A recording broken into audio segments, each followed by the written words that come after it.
ሰላም ጤና ይስጥልን ውድ የብስራት ዩቲዩብ ተከታታዮቻችን እንደምናላችሁ የዕለቱን ዩቲዩብ መረጃዎቻችን ወደ እናንተ ማድረሳችንን ጀምረናል።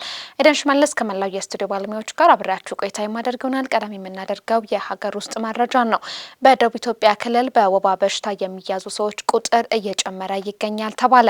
ክልሉ ሙሉ በሙሉ ለወባ በሽታ ስርጭት ተጋላጭ ቢሆንም 26 የሚሆኑ ወረዳዎች ይበልጥ ተጋላጭ መሆናቸውን የክልሉ ሕብረተሰብ ጤና ኢንስቲትዩት አስታውቋል።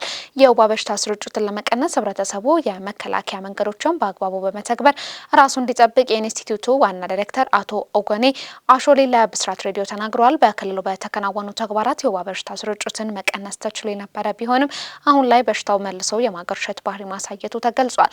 ለስርጭቱ መጨመር የአየር መዛባትን ጨምሮ የህብረተሰቡ መዘናጋት ጉልህ ድርሻ እንዳለው ዋና ዳይሬክተሩ አንስተው በክልሉ ስርጭትን ለመከላከል ግብረ ኃይል ተቋቁሞ እየተሰራ ይገኛል። በርካታ የህብረተሰብ ክፍሎች ወባማ በሆኑ አካባቢዎች እንደሚኖሩ ሲሆን የተገለጸው በበጀት ዓመቱ 1 ሚሊዮን የሚጠጉ የህብረተሰብ ክፍሎች ለበሽታው ተጋላጭ ሆነዋል። 26 ወረዳዎች በበሽታው ይበልጥ ተጠቂ ናቸው ያሉት አቶ ኦገኔ ፈጣን ምላሽ ለመስጠት እንዲቻልም ዘርፈ ብዙ ተግባራቶችም እየተከናወኑ ይገኛል ብለዋል።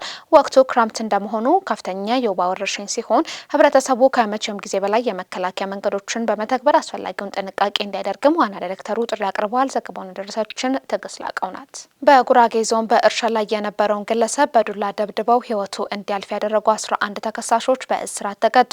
በጉራጌ ዞን ገደባኖ ጉታ ዘር ወለኔ ወረዳ አንድን የቤት አባወራ በጋራ በመደብደብ ለሞት የዳረጉ 11 ተከሳሾች በእስራት መቀጣታቸውን የጉራጌ ዞን ከፍተኛ ፍርድ ቤት አስታውቋል። ተከሳሾቹ ከሌሎች ግብረ አበሮቻቸው ጋር በመሆን በወለኔ ወረዳ ሬሶ ቀበሌ ጋዥሞ በተባለ አካባቢ ሰኔ 13 ቀን 2017 ዓ.ም የወንጀል ድርጊቱን ፈጽሟል። የጉራጌ ዞን ፍትህ መምሪያ ኃላፊ አቶ ኤልያስ ሰብለጋ ለብስራት ሬዲዮ እንደገለጹት ተበዳይ አብድራሚ ሸፋ በእርሻ ላይ እየሰራ ባለበት ወቅት ተከሳሾቹ በዱላና በሌሎች ከባድ መሳሪያዎች በመደብደብ ከፍተኛ ጉዳት አድርሰውበታል። በሰዓቱም ተበዳይ በደረሰበት ከባድ የጭንቅላትና የአካል ጉዳት ምክንያት በሕክምና ላይ ያለ ህይወቱ ማለፉ ተገልጿል። ፍርድ ቤቱ አንደኛ፣ 8ኛና 11ኛ ተከሳሾችን በ15 ዓመት፣ 5ኛና 9ኛ ተከሳሾችን ደግሞ በ18 ዓመት እንዲሁም 2ኛ፣ 3ኛ፣ 4ኛ፣ 6ኛ፣ 7ኛና 10ኛ ተከሳሾችን እያንዳንዳቸውን በ16 ዓመት ከ6 ወር ጽኑ እስራት እንዲቀጡ መወሰኑን አቶ ኤልያስ ሰብለጋ ጨምረው ለብስራት ሬዲዮ መናገራቸውን የሰብል አበበ መረጃ አመላክቷል። ወደ ውጭ መረጃ አለፈን። የኬንያ ራስ ተፈሪያን ካናቢስ ለሃይማኖታዊ ዓላማ እንዲፈቀድላቸው ያቀረቡት ጥያቄ ውድቅ ተደረገ።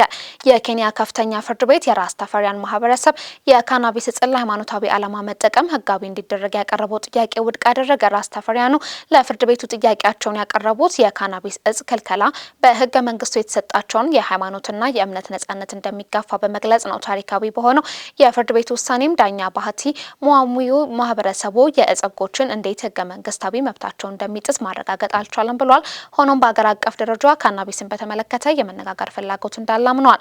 በኬንያ ካናቢስን ህጋዊ ለማድረግ የሚደረጉ ግፊቶች ቀጥሏል። አንዳንድ ተሟጋቾች ካናቢስን ማምረትና መንገድ የስራ እድል እንደሚፈጥር፣ የገቢ ግብርን እንደሚያሳድግና ኢንዱስትሪንና ሕክምና እንደሚደግፍ ይከራከራሉ።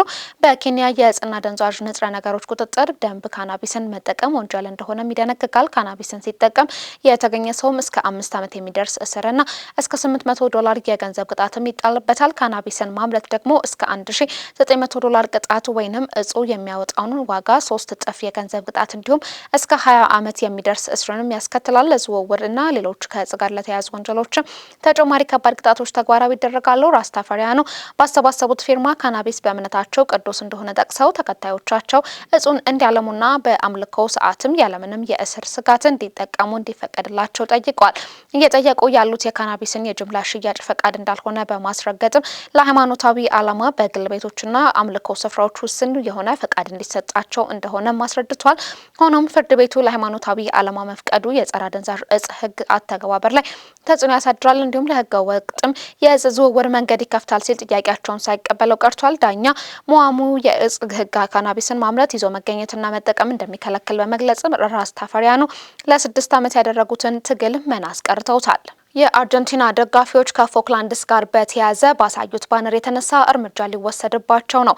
አርጀንቲና ተጫዋቾቿ ከእንግሊዝ ጋር ባደረጉት የዓለም ዋንጫ ግማሽ ፍጻሜ ድል በኋላ ከፊፋ የዲሲፕሊን እርምጃ እንደሚወሰድባቸው ይጠበቃል። ሀገራቸው በፎክላንድስ ደሴቶች ላይ ያላትን የይገባኛል ጥያቄ የሚደግፍ ባነር ደጋፊዎቹ አሳይተዋል። የዓለም ሻምፒዮኖች በአትላንታ አስደናቂ የቶማስ ቱሄል ቡድንን 2-1 በማሸነፍ እሁድ ዕለት ለሚደረገው የፍጻሜ ጨዋታ ከስፔን ጋር ይገጥማሉ። የአርጀንቲና ተጫዋቾች የላስ ማልቪናስ ልጆች አርጀንቲናዎች የሚል ባነር ይዘው ታይቷል። ትርጉሙም የፋልክላንድስ የአርጀንቲና ናቸው ማለት ነው። በደቡብ ምዕራብ አትላንቲክ ውቅያኖስ ውስጥ የምትገኘው የእንግሊዝ የውጭ ሀገር የፋልክላንድስ ደሴቶች በብሪታንያና በአርጀንቲና መካከል የሉዓላዊነት ውዝግብ ርዕሰ ጉዳይ ሆነው ቀጥለዋል። ሁለቱ ሀገራት ከአርጀንቲና ምስራቃዊ ጠረፍ 300 ማይል ርቀት ላይ በሚገኘው ደሴቶች ላይ ጦርነት ውስጥ መግባታቸው ይታወሳል። ለ74 ቀናት የፈጀው ግጭት 655 አርጀንቲናውያንና 255 የእንግሊዝ ወታደሮችን ለሞት ዳርጓል። ከደሴቶቹም 3 ሰዎች ሞተዋል። እንደ አውሮፓውያን አቆጣጠር በ2014 ፊፋ የአርጀንቲናን እግር ኳስ ማህበር 20,000 ፓውንድ ቅጣት መጣሉ የሚታወስ ሲሆን ተጫዋቾቹ በስሎቫኒያ ጋር በነበረው የወዳጅነት ጨዋታ ተመሳሳይ መልእክት የያዘ ባነርን በማሳየታቸው የተነሳ ነው። ተመልካቾቻችን ስትከታተሉት የነበረው የብስራት ዩቲዩብ መረጃዎቻችን እነዚህን ይመስሉ ነበር። ኤደን ሽመልስ መረጃዎችን እያጋራሁኝ ከመላው የስቱዲዮ ባለሙያዎች ጋር አብሬያችሁ ቆይታ አደረኩኝ። የዩቲዩብ ቻናላችንን ላይክ፣ ሰብስክራይብ፣ ሼር በማድረግ ቤተሰብ ይሁኑ። ሰላም።